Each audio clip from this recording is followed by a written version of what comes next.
You must tune in to the CareGiver Reality Show with Dr. David Levy, gerontologist, a non-clinical, practical problem-solving solution that every family caregiver needs. Heard Monday nights at 6:30 on 1470 WWNN. In times of joy, in moments of grief, broadcasters come through, even when all else fails. Today, with more ways than ever to experience the moments that transform our lives, Americans still choose broadcast radio and television more than all other media combined. We are the local broadcasters of radio and television, reaching more people, touching more lives. Brought to you by the National Association of Broadcasters and this station. Don't you think it's time for your fix? Santori and Sons on the Freddie Fix-It Show. There's news, sports, and entertainment. A morning show with evening hours. Join us Monday night at 7:30. When it comes to your health, nobody does it better. South Florida's Health and Wealth Radio, AM 1470, WNN. The opinions expressed on the following sponsored program are strictly those of the host, guests, and callers, and not necessarily those of this station, its staff, management, or sponsors. Welcome to the CareGiver Reality Show, hosted by gerontologist and family caregiver expert David Levy, speaking on a topic that is not only a national problem, but an international one, and represents one of the biggest dilemmas facing us today: Alzheimer's disease and dementia. With no cure in sight and hundreds more being diagnosed weekly, Alzheimer's is more feared than cancer or heart disease. Join us as David Levy breaks it down and educates, informs, and explains useful caregiver strategies and techniques that 25 years of non-clinical family caregiving have taught him. You can listen or call in and be part of the show. 888-565-1470 to ask your questions. And now, here's David Levy. Good evening, Boca Raton, America and the world. This is Caregiver Reality, brought to you by David Levy, gerontologist.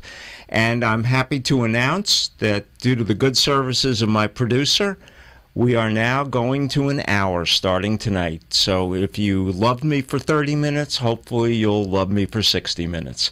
And maybe it'll allow us not to have to jam so many things into so few minutes. And one of the things that I do want to say before we get started is, first of all, the only reason we can do it is because our numbers are growing. That means our audience is growing, and I appreciate that. And because we found that every time I get on, we don't have enough time. Maybe I just have a big mouth. But I'd like to think that the topics are interesting and that we just don't have enough time to fit them in. Before we start, I want to go over a few things that I haven't had a chance to in a while. You know, many people ask, well, why is it that you do non-clinical family caregiving? Why non-clinical? It was a decision I made 25 years ago when I got started in this business, and I said to myself, I don't want to compete with every geriatrician, everybody with an MD after their name, et cetera, social workers. And I really felt that focusing on the family caregiving is not a disease. It doesn't require a clinician. There are aspects of stress and things that you can go through as a caregiver that may require clinical services, but when it comes to the practical problem solving and coping skills that family caregivers need, and we have seen over the years that more and more family caregivers are being cast in a role that they never had any preparation for, that they started and did because of love or circumstances, but now it's gotten very, very complicated.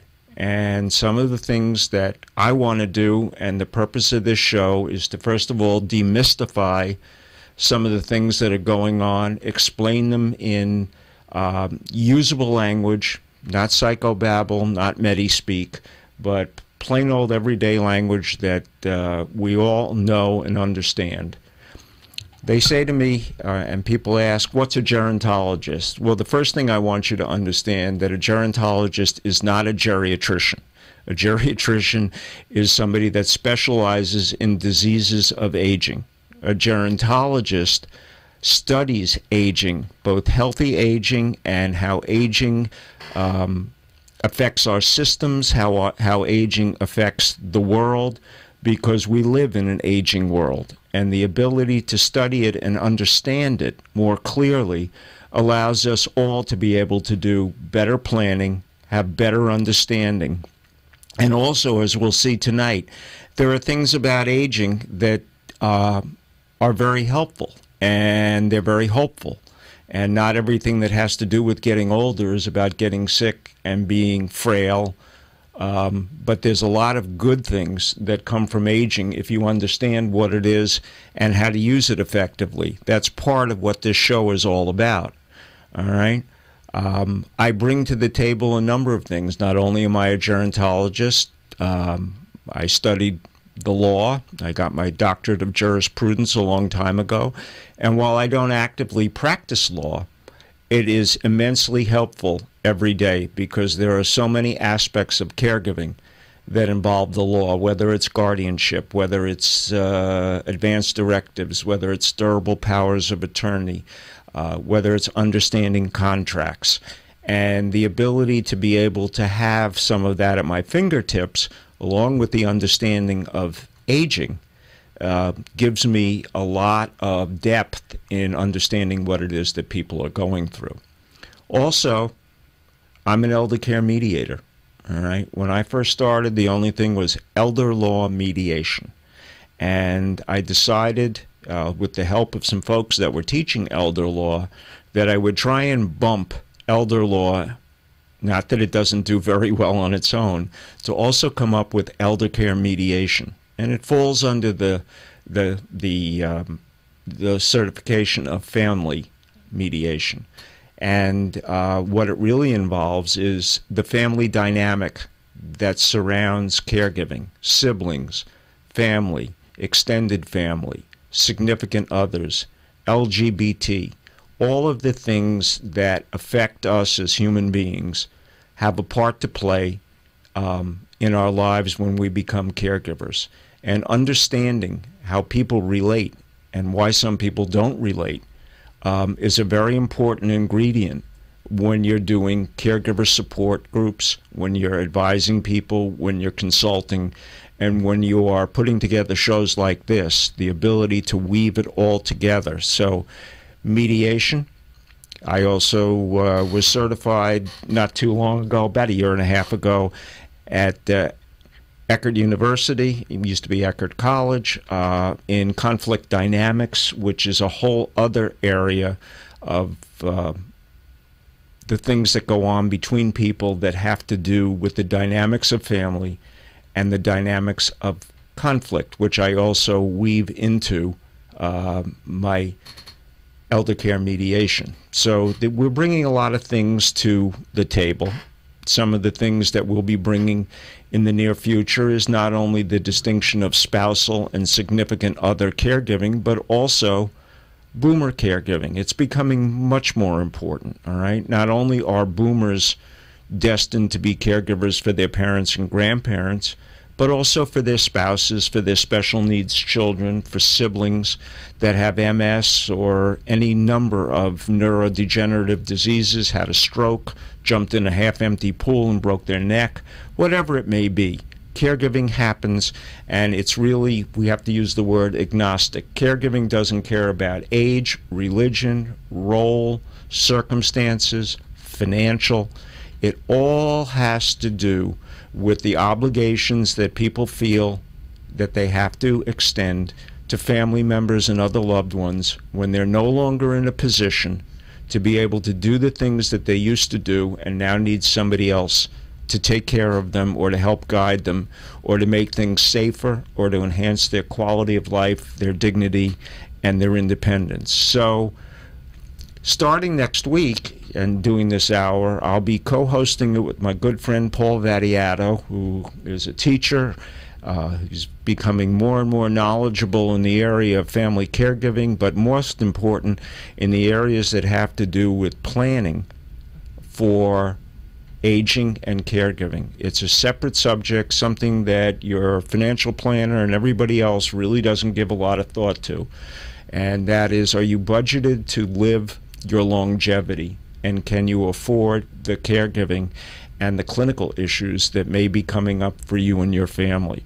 Paul's an expert. We'll be relying upon him. He's a great friend and associate, and I look forward to sharing the microphone with him going forward. And we'll also be having, as we had in the past, special guests all the time that relate to various areas of the continuum of family caregiving, whether it's elder law, whether it's somebody like Mark Brody, who's doing a lot of the research today in Alzheimer's and is in our own backyard, and people like Michelle Hollister and Guardianship, Marcia Teal from Arden Court, and what memory disorder units are all about, and memory care units are all about, and how do you use things wisely. And so it will be a different pace to the show. It will be covering different aspects of things, and I hope you enjoy it. I look forward to being able to bring it to you, and I also look forward to be able to take your call. We're at 888-565-1470. You may be watching us live right now on CareGiverReality.com. Just click on Live Show and we're there. And obviously, those of you that are still listening to AM, we're on WWNN Health Talk Radio 1470 AM. That's health and wellness. Last week, due to a lightning and thunderstorm, we weren't able, and Freddie and I were just discussing it, my producer, we weren't able to get much of the first half of the show. The second half of the show worked all right and went up on YouTube, but we only got about 40 seconds worth of what we were trying to put on that went on the Caregiver Reality website. And so what I wanted to do was to bring you a little more information about something that I call natural forgetfulness, all right? And it happens in a couple of different areas, all right?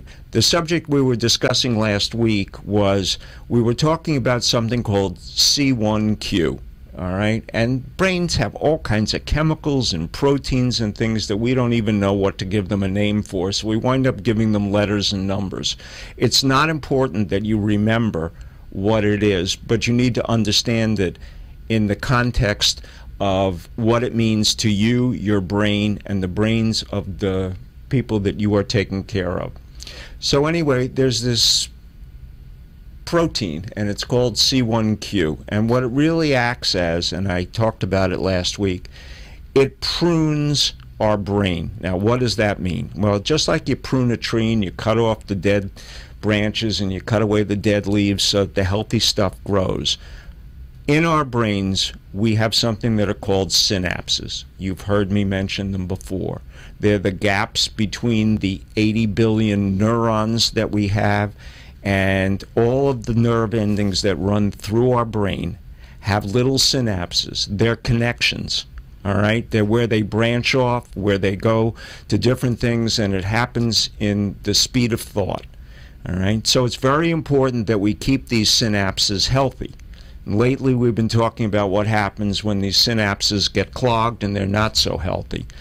And one of the things that went on with the C1Q that we saw in babies is that there's a lot of C1Q, all right, and it plays a very important part in the developing brain, because as the brain is developing, we need to clear away synapses that are no longer used and make sure that the ones that we have to rely on are in good shape, and that's what the C1Q does. And people didn't even realize that we had this chemical, we had this protein in our brain. And so when we talk about it, what we see is that there's a little bit in the healthy brain and there's a lot of it in the unhealthy brain. And as we age, we see a lot of this C1Q. And we see it in two areas of the brain, and I'll be discussing both of them tonight. All right, one is called the hippocampus. It's a banana-shaped portion that is on both sides of both hemispheres of your brain, right and left, and inside and near it are a whole bunch of other parts of your brain that have a lot to do with memory, with motion, with remembering, etc. And part of what goes on in the brain we'll be discussing in just a few minutes, because I think we have to go to a break. And I'll be back right after to explain to you why, when you have that senior moment, it's not necessarily a sign that you're getting dementia. And that should be a relief to all of you. And so we'll be discussing that when we get back. We'll go to a break now. Anybody that wants to call me and discuss it, 888-565-1470. Hello, are you a family caregiver?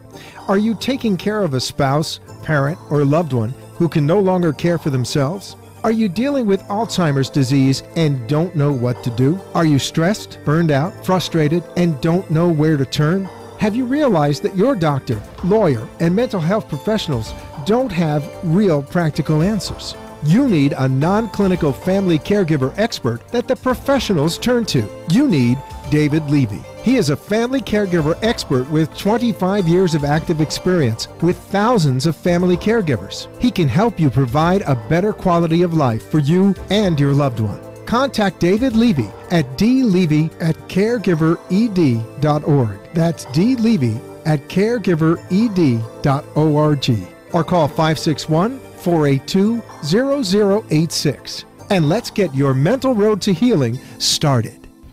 Okay, we're back.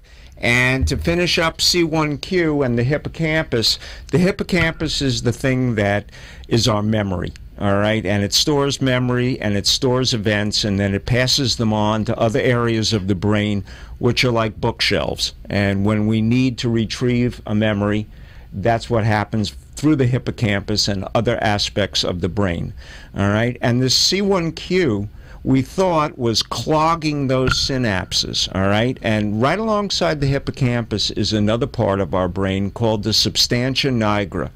And while it's not important that you remember it, for people that get Parkinson's, this is the first area, along with the amygdala, that we start to see issues. You know that when people are suffering from Parkinson's disease, they are low in the neurotransmitter dopamine.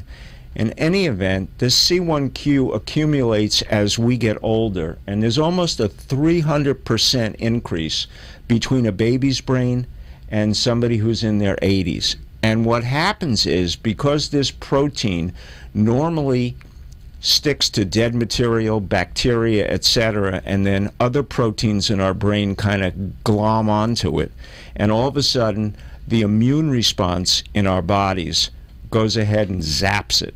And what happens is, with all of this C1Q, it starts to accumulate in these synapses, and our autoimmune system that goes ahead and sees it automatically attacks it, and when it knocks it out, it also knocks out the synapse. So it's not that the synapse was causing the C1Q problem. The C1Q was causing the breakdown of these synapses because it had too much of this, and the body saw it and went to attack it. And it's called a crescendo or a cascade effect.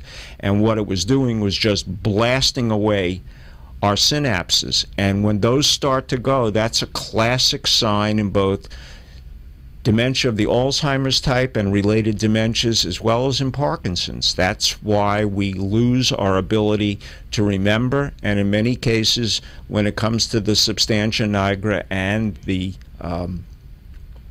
amygdala, that's where a lot of our motion is controlled, and that's why Parkinson's folks that have the disease have a hard time sometimes keeping their arms and legs from tremoring and moving with what we call dyskinesia, but I don't want to get into too much of that. There is good news. We think we have discovered the "I've lost my car" molecule, all right? And this has been very, very interesting, because in 2009, the Pew study, PEW, all right, which I mentioned from time to time, did one on forgetting. And what they found was 40% of Americans over the age of 85 say they experience memory loss, 27% are 75 to 84, and 20% are 65 to 74. And we actually see it much younger, because there are many of us in our late 50s and early 60s that forget things and they go, "Oh, I'm having a senior moment." And that's a nice way of saying, I hope like heck I don't have dementia. And it seems like that may not always be the case, because what has been happening is there have been some researchers that have been dissecting human brains, and they started out with about a dozen brains from people 33 to 88 that were free of any brain disease.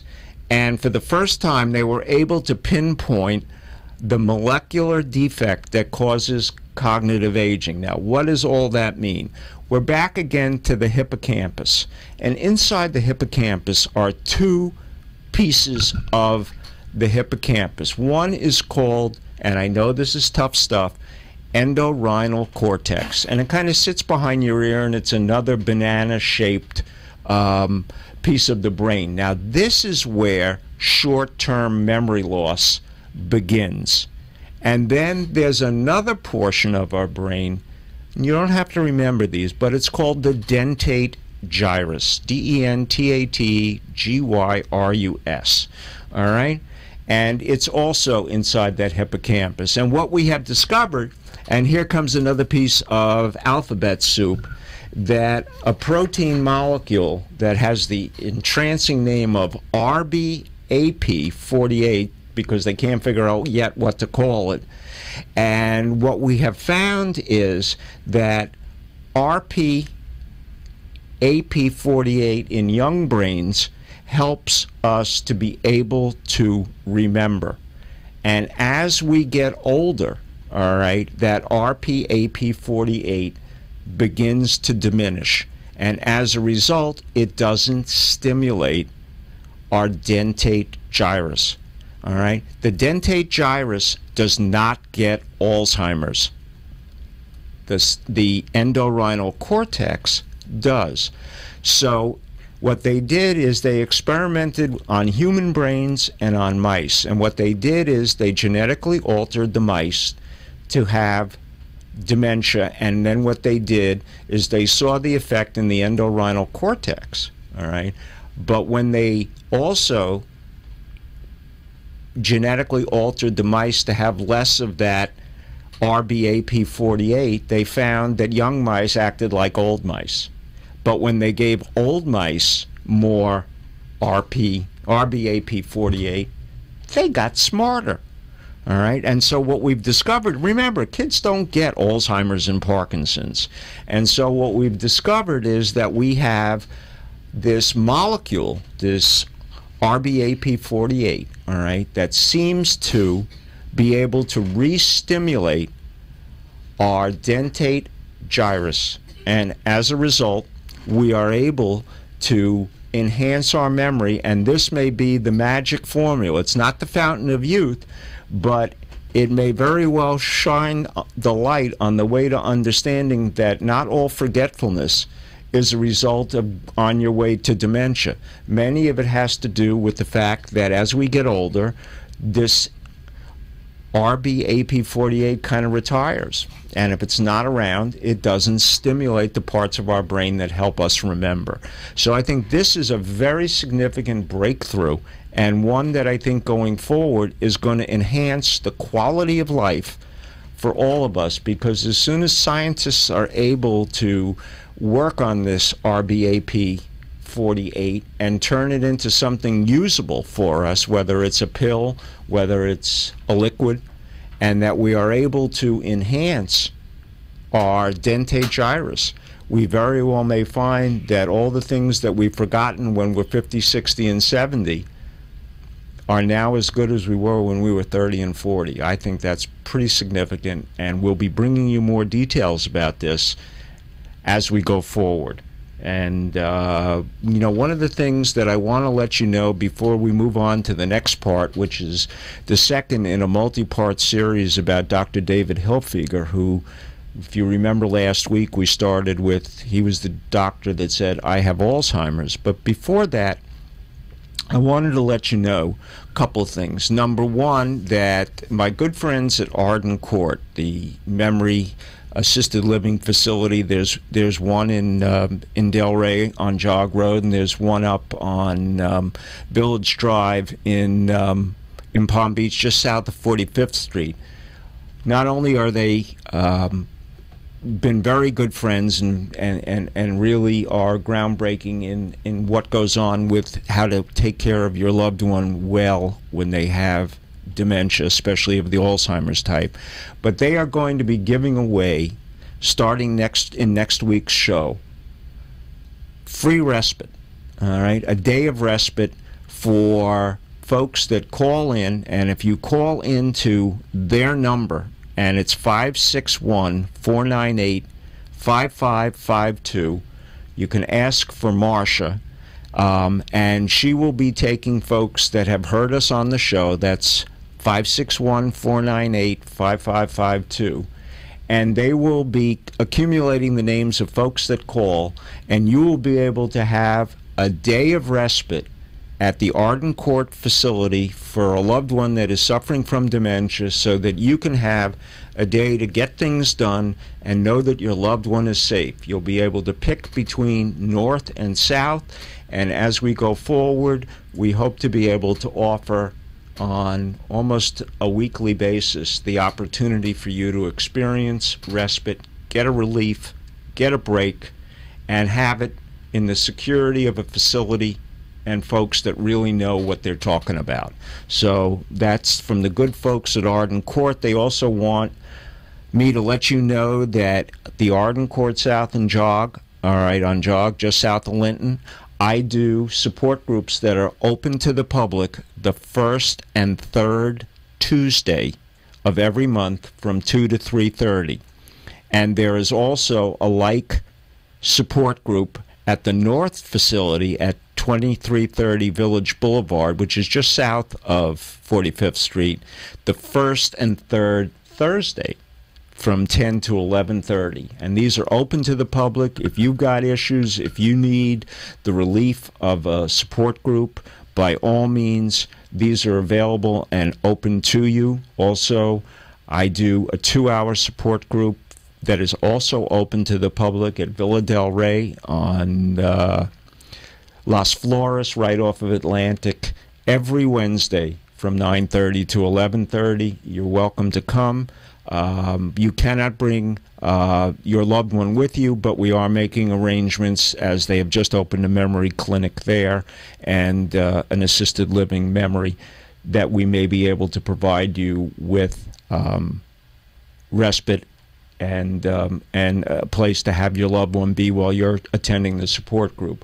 For both of the Arden Courts, they time it so that their entertainment for the folks that are there, you can bring your loved one, and so whatever they're doing for socialization, music and entertainment, your loved one can be a part of it as well. I want to thank Arden Court for making such a generous offer to our readers and our listeners, our watchers rather, and our listeners, because respite is so terribly important. I see that we are nearing 7 o'clock, and that means we've got to go for not only the station break, but also a break so that when I come back, I'm going to be doing the second part in that series on Dr. David Hilfiger, the doctor who has Alzheimer's and who has been chronicling it on the internet, so that we can all have the understanding from somebody who's been professionally trained, who's a researcher, who prizes himself on being an intellect, all right, and what he's experiencing, what he's feeling as he slowly succumbs to the illness of Alzheimer's, and just as others have, as well as those related dementias. So as soon as we take that break, as soon as we take care of our homework for the station, we'll be back with the next segment of Dr. Hilfiger. I look forward to seeing you on the other side of the break. If any of you want to call, it's 888-565-1470. But I hope you're all enjoying your Labor Day barbecue, and that we're also providing a little bit of interest for you in what's going on in the world of Alzheimer's, what's going on that's good, what's going on that's bad, and what it is that you need to know as a family caregiver. We'll go to our break now. You must tune in to the CareGiver Reality Show with Dr. David Levy, gerontologist, a non-clinical, practical problem-solving solution that every family caregiver needs. Heard Monday nights at 6:30 on 1470 WWNN. This is Health and Wealth Radio, AM 1470, WWNN Pompano Beach, and WKIS HD3, Boca Raton, Miami, Fort Lauderdale. Hello, are you a family caregiver? Are you taking care of a spouse, parent, or loved one who can no longer care for themselves? Are you dealing with Alzheimer's disease and don't know what to do? Are you stressed, burned out, frustrated, and don't know where to turn? Have you realized that your doctor, lawyer, and mental health professionals don't have real practical answers? You need a non-clinical family caregiver expert that the professionals turn to. You need David Levy. He is a family caregiver expert with 25 years of active experience with thousands of family caregivers. He can help you provide a better quality of life for you and your loved one. Contact David Levy at dlevy@caregivered.org. That's dlevy@caregivered.org. Or call 561-482-0086. And let's get your mental road to healing started. Don't you think it's time for your fix? Santori & Sons on the Freddie Fix-It Show. There's news, sports, and entertainment. A morning show with evening hours. Join us Monday night at 7:30. Well, we're back, and that was a promotion for the station and a little bit of a break for all of us here. And now we move on to what I call the Roosevelt Fireside Chat. All right. And just as he used to read the comics, well, this is not quite comics. We are chronicling Dr. David Hilfiger, an eminent MD, as well as an individual who has generously decided to blog and post information on the internet regarding what's going on with him as he is slowly slipping into dementia. I don't want to paraphrase him or recharacterize anything that he's had to say, so I am going to read this. And so this is Dr. David Hilfiger, late July of 2013. And he says, I've noticed some symptoms getting worse. It's not much worse, but I still notice it. Some symptoms don't bother me much. Several days ago, I was looking for 2 specific files in a list. I knew what was in each file, but I couldn't remember or even guess the file names. All my file names have some relationship to the subject of the file. However, so that I knew that if I checked through the long list of files, I'd eventually find it. Since there were 2 different files I was looking for, I decided to look for both at the same time. But I couldn't. I couldn't keep in mind the subject of both files while at the same time looking through a list in which I had to match a name to the subject. I had to keep 3 things in mind, and I could only manage 2. I went through the list one at a time, however, and had no trouble. Other symptoms are more unusual. I was wearing a very light nylon backpack as well as my usual belt pack when I came home from a long bike ride. I put my keys in my belt pack, but as I stood at the front door with my bike leaning awkwardly up against me, the keys weren't where I'd put them. I searched through the 4 compartments of the belt pack repeatedly. Repeatedly. I kept searching. It may have been 5 full minutes because they just had to be there. Finally, I remembered that I had the nylon backpack on, so I reached back, felt the keys in the backpack, and started to take it off to retrieve them. The next thing I remember was I was searching through my belt, unaware that I'd already found the keys in my backpack. Again, I persevered with the backpack for what felt like 5 minutes, then thought, as if it were a new thought, about the possibility that the keys were in the backpack, and only then realized that the backpack was slung halfway off one shoulder with the keys in it. I'd completely forgotten what I was doing halfway through the backpack coming off. And other symptoms are just as strange. The other day I was in the kitchen and I heard a symphony being played outside in the alley. Boomboxes travel frequently through the alley, but I don't remember any symphonies. And the music stayed in one place, seemingly just outside our window. I looked out, couldn't see anyone or any source of music. I asked my wife, Maya, "What's that music?" "I don't know," she said. "I don't recognize it." "No, I'm asking, where does it come from?" She looked confused, so I said, "What's the source of the music?" "It seems like it's coming from the alley." With some puzzlement, she said, "It's coming from the radio." Of course it was coming from the radio. That has been in the same place for years. That is always tuned to classical music on public radio, and that I had learned to lean over to see into the alley. But I'd not recognized it. I didn't recognize the radio and the classical music that I had listened to from it for so many years. It was very bizarre. On the other hand, there are some things I haven't lost. I'm noticing again that what I might call wisdom has not really declined, at least not that I can notice. I can still participate meaningfully on the church leadership team, provide mentoring to some other people in the church, offer opinions that friends seem to value. I just returned from giving a talk about Alzheimer's to a group of social workers, and I doubt they would have noticed if they didn't know my diagnosis. I'm aware of intellectual cognitive slipping, but not loss of wisdom. It's a very interesting remark, but not loss of wisdom. All right?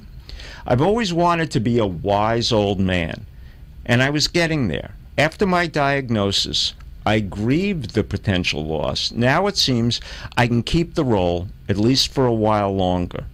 It's a fascinating process. Intellect gradually disappears, but relationships can flower. And so that's what David was saying in July of last month, 2013.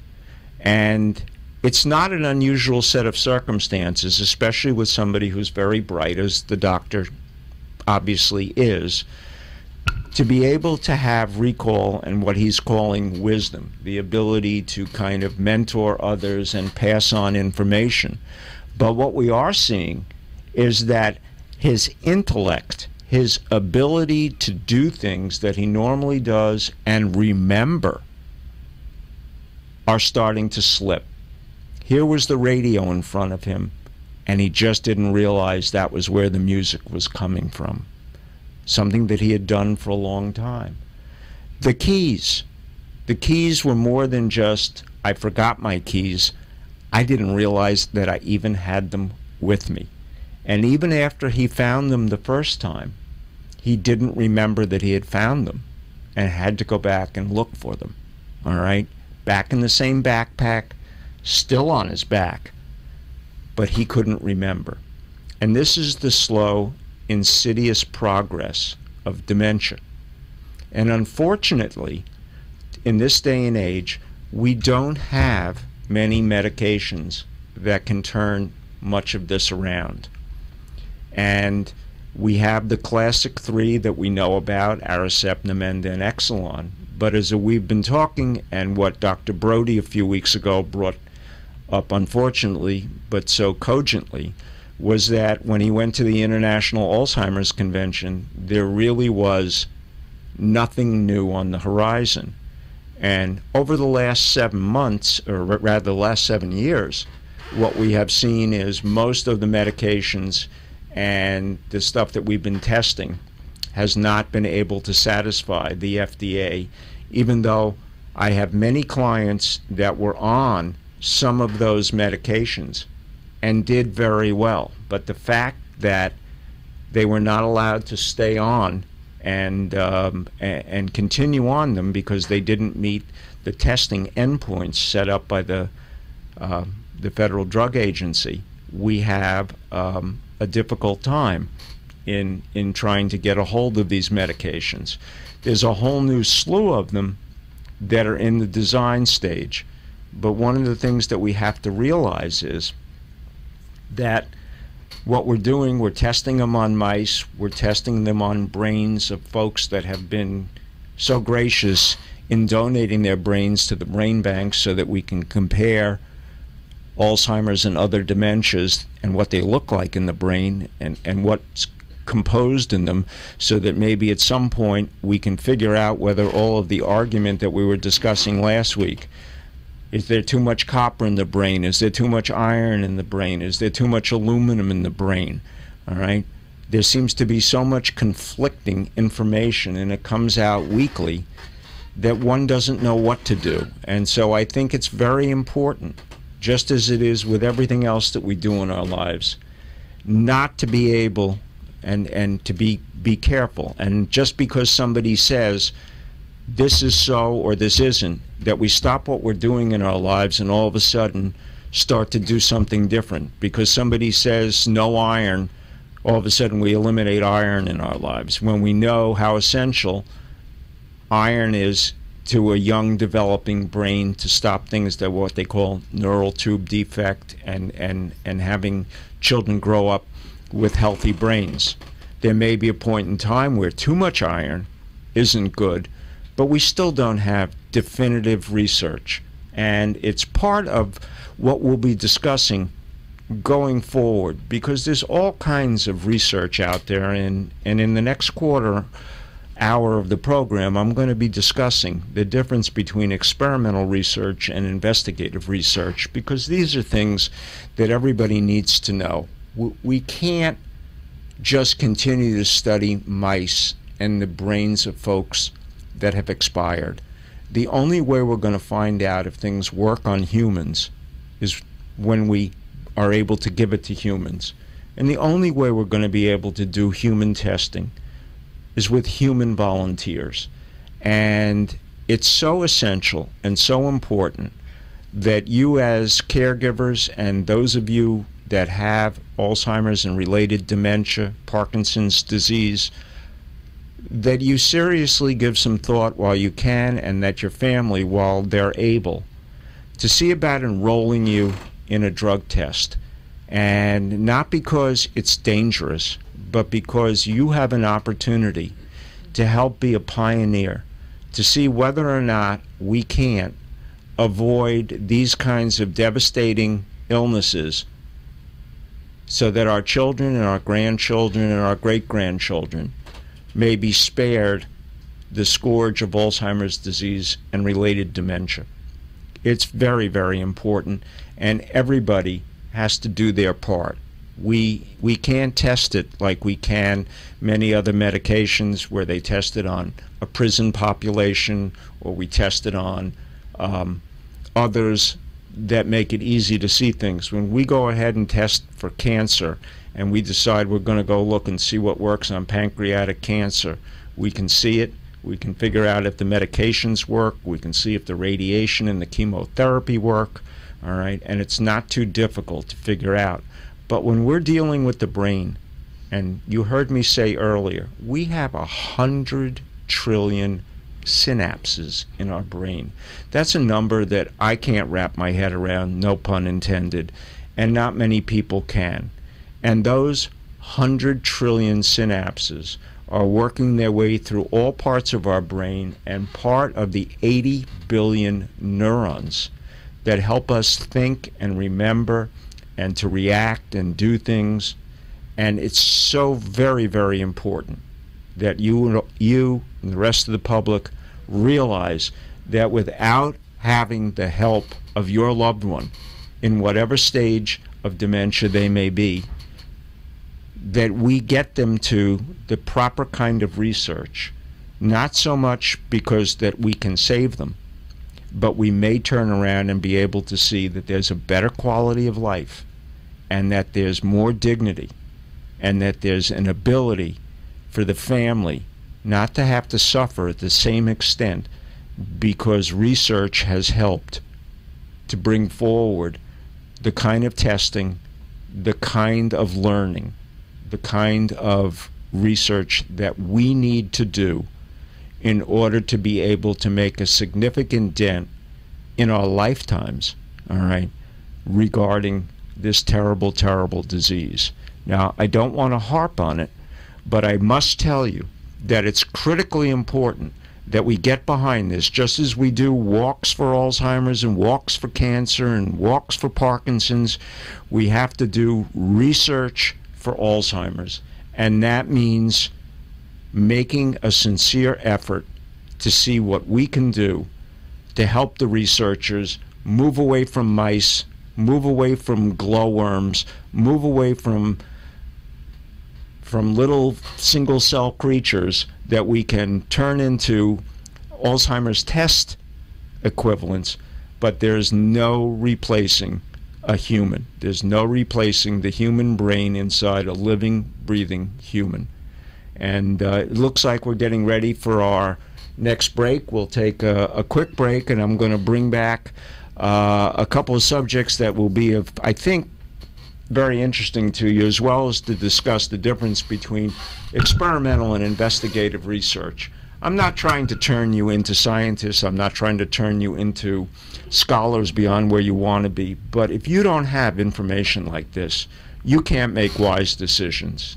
And it's the caregiver that understands what's going on and can make wise decisions. All right, that's what we're looking for. That's why caregiver education is so important. We'll go to our break.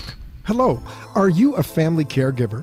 Are you taking care of a spouse, parent, or loved one who can no longer care for themselves? Are you dealing with Alzheimer's disease and don't know what to do? Are you stressed, burned out, frustrated, and don't know where to turn?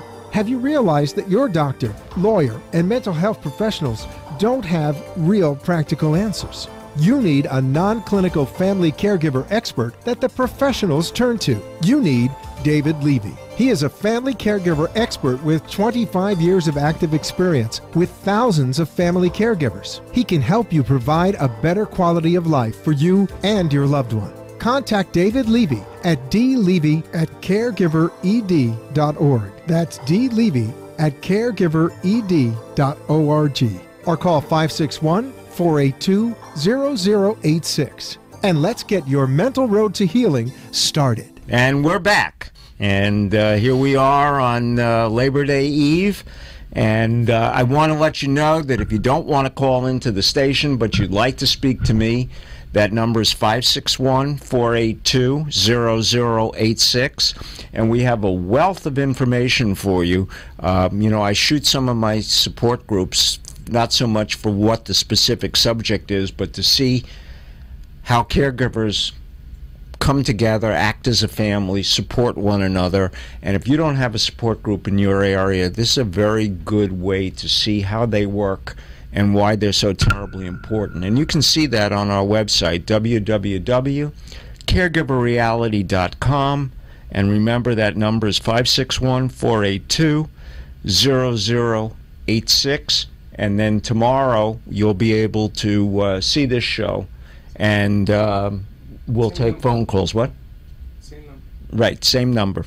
561-482-0086. Anyway, to go back to what we were just talking about, I was sitting with my good friend Mark Brody. I know I keep mentioning him, but he's one of the few real hands-on investigative researchers, as different from experimental research. What goes on with the mice and what goes on in the testing labs, that's experimental research, and it's systematic and scientific approach to research in which the researcher keeps manipulating the variables and trying this and that and more of this and less of that, and controls and measures any changes, so that when they try it out on mice or they try it out on glowworms or whatever it may happen to be, all right, they take different potencies, they take different dosages, and they see what works. When it gets time to understand completely, and they have developed a product to the point where the FDA says we can try this out on human beings, that's investigative research. That's what a man like Dr. Brody does at Brain Matters.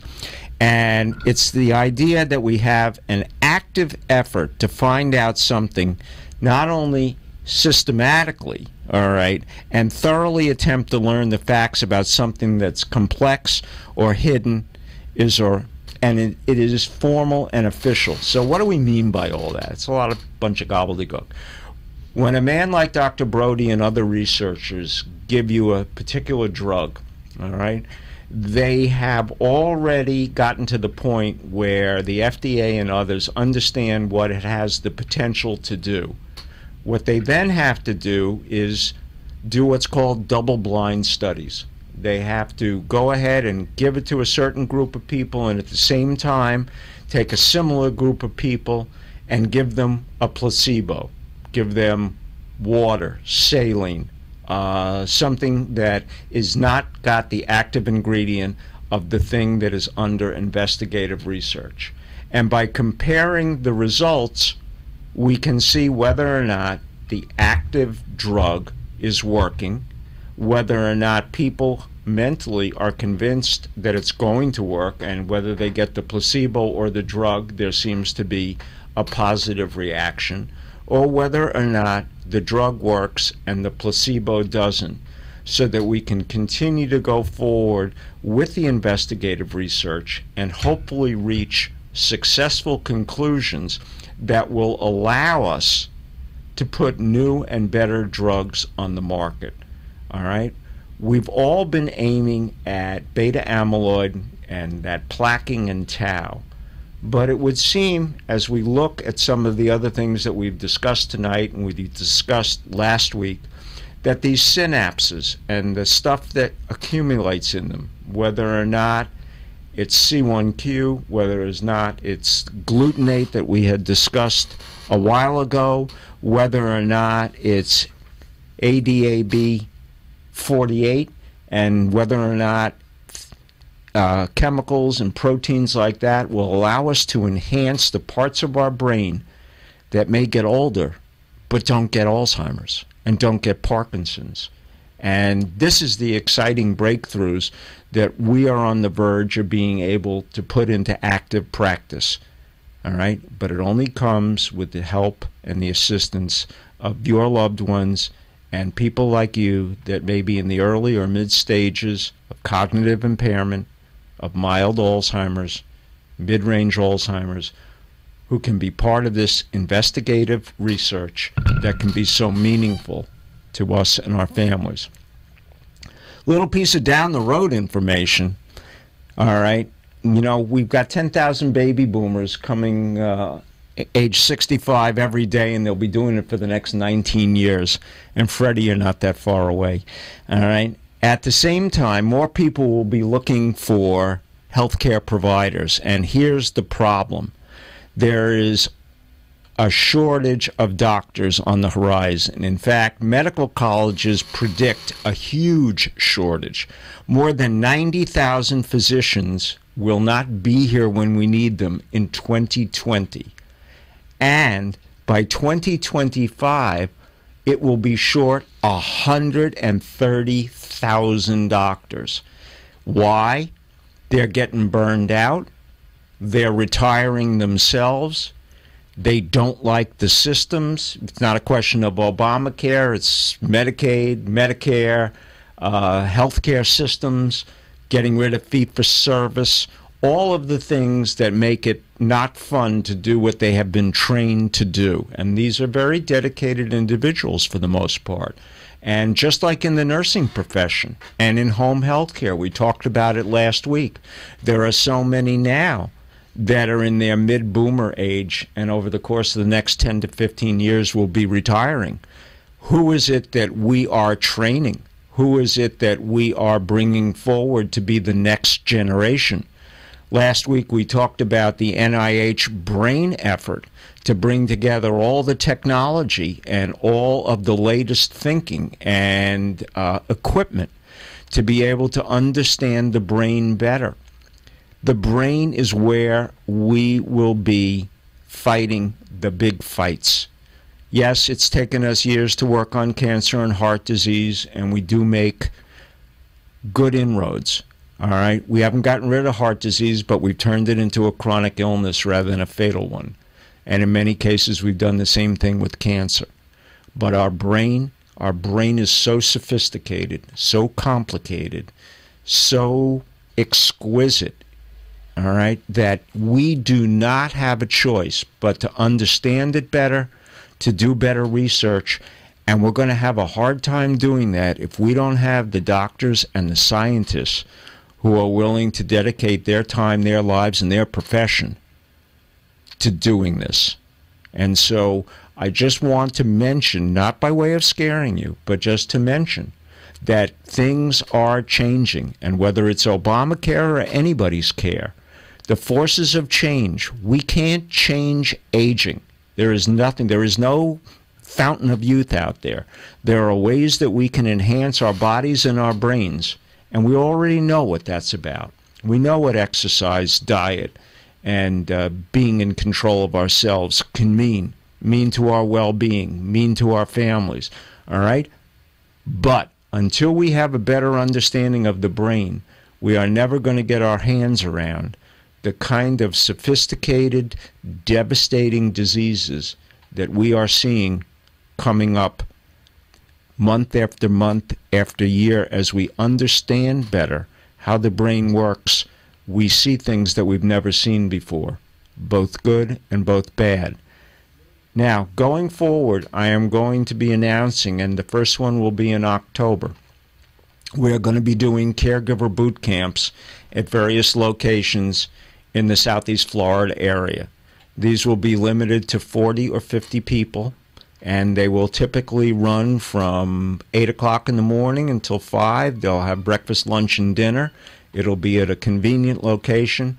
And folks that haven't got the vaguest idea what caregiving is all about will have the opportunity within a half day's time to have a much better grip on what's going on, what they need to know, how they can prepare, how they can plan, and with every attendee, and it'll be at a nominal price, all right, my workbook, the Caregiver Reality Workbook for caregivers, will be available. There'll be backup information on the caregiverreality.com website, and this will be a series unlike anything else that anybody has done in our backyard. All right, the Caregiver Boot Camp is unique. It's something that I have devised over the last couple of years, and people that have attended walk away and say, you know, for the first time, I have a much better grip on what it is that's going on with me, my family, and my loved one, and how I'm being affected by the system, and what I need to watch out for, and what I need to know. All right, and that's really, really important. So you keep listening, and we'll let you know where, how much, and when we'll be offering caregiver boot camps. And you've never seen anything like it, and you're going to walk away feeling a lot better that things are a little more under control. We can't cure the disease, but we sure as heck can make the caregiver more confident, more competent, and better able to cope and problem solve. And when you know how to do that, you have much more control over yourself, the course of the disease for your loved one, and everybody else related and around you. All right? There's no reason for all of us to have to burn out, go through stress, and have the level of difficulty that we do, all right, because we just don't know. Possibly in high school and college, instead of home ec and shop, we should have been teaching caregiving, but we didn't know. I think we're going to start to see that. Educating the caregiver, making a knowledgeable person who's been tasked with the responsibility of taking care of a loved one, whether they be child, whether they be middle-aged, whether they be boomer, parent, grandparent, it doesn't make a difference. 50 million of us are caregivers today. 70 million will be caregivers over the next decade. And so I'd like to thank Boca Raton, America, and the world for giving me the opportunity to be on for an hour. We'll be on for an hour on Monday nights from now on. This is the place to learn and be educated, and as I've said to you before, it's not my mission, it's my passion. I'm doing the homework for you. If you haven't heard it here, don't believe it. And so I want to thank you all. and the opportunity to speak to you in a much calmer voice without being rushed, I hope makes a difference, because I feel a lot better about it. So thank you again, and we'll see you on Monday, and have a great evening, and I hope you have a terrific Labor Day. And for those of our audience of the Jewish persuasion, have a happy, healthy New Year. Good night, America. You have been listening and watching David Levy, gerontologist and non-clinical family caregiving expert. Visit our website at caregiverreality.com and hear and see unscripted family caregiver support groups discussing all of the questions that you have wanted to ask but didn't know where to turn.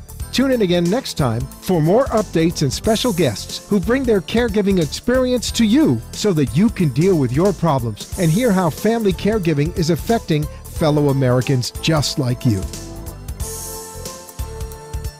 The opinions expressed on the preceding sponsored program were strictly those of its hosts, guests, and callers, and not necessarily those of